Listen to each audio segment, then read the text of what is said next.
Assalomu alaykum hammaga. Bugun sizlar bilan depozit haqida gaplashamiz. Depozit o'zi nima? O'zbekiston sharoitida depozit uylarni ijaraga olganda ishlatilmaydi, lekin O'zbekistondan tashqariga chiqqanimizda biz qaysidir muassasani yoki uyni ijaraga olmoqchi bo'lsak, albatta depozit to'lashimiz kerak. Demak, uni nimaligi bilan tanishib o'tamiz.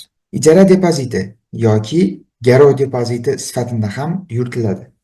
Ijarachi potensial zarar yoki to'lanmagan ijaraga qarshi moliyaviy kafolat sifatida uy egasine to'lanadigan pul summasi. Xo'p, miqdori 2 oylik ijara haqqi. Bu o'rtachasi, lekin agar uyning sharoitiga qarab bu 3 oylik bo'lishi ham mumkin yoki 1 oylik bo'lishi ham mumkin. Nega ishlatiladi? Misol uchun biz uyni arendaga oldik va uyda yashayapmiz. Tasavvur qilaylik, qayerdir buzildi yo bo'lmasa devoriga shikast yetdi. Shunday paytida o'sha shikast yetgan joyini bizni depozitimizdan hisoblab olib qoladi va bizga qolganini qaytarib berish kerak. Asosiy mantig'i mana shu yerda. Depozit qachon to'lanadi? Siz birinchi marta uyga kirayotganingizdan oldin depozitni to'laysiz. Ya'ni birinchi oy ham uyga ijara to'lanadi va ham 2 oylik depozit to'lanadi. Depozit qachon qaytarib beriladi? Xo'p, odatda shartnoma tugagandan keyin 1 oy ichida depozitni qaytarib berishi kerak va bu narsa ko'pincha shartnomada yozilgan bo'ladi.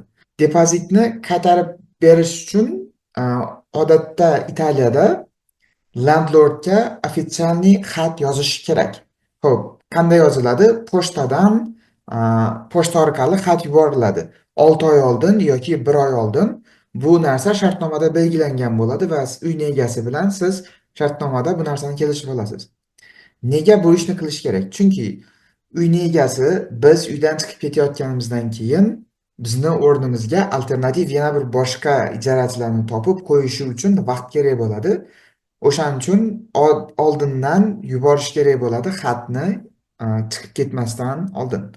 Xo'p, xat yuboriladi. Misol uchun men shu yerda yashayapman, uyda hech qanday narsa bo'lmadi, kelib ko'rishing mumkin va qachon chiqib ketmoqchisiz sanasi yoziladi va mana shu sanada menga depozitni qaytarib berishingni so'rayman deb xat jo'natiladi. Endi asosiy narsa, uyga siz arendaga kirmasingizdan oldin hamma joyini rasmga olish tavsiya qilinadi va uni yo'qotib qo'ymang. Chunki kelganingizda rasmga olsangiz, qanday holatdaligini ko'rasiz va chiqayotganingizda yana bitta rasm olib, mana men kelganda shunday edi, chiqayotganimda ham xuddi shunday holatda topshiryapman degan narsa bo'ladi.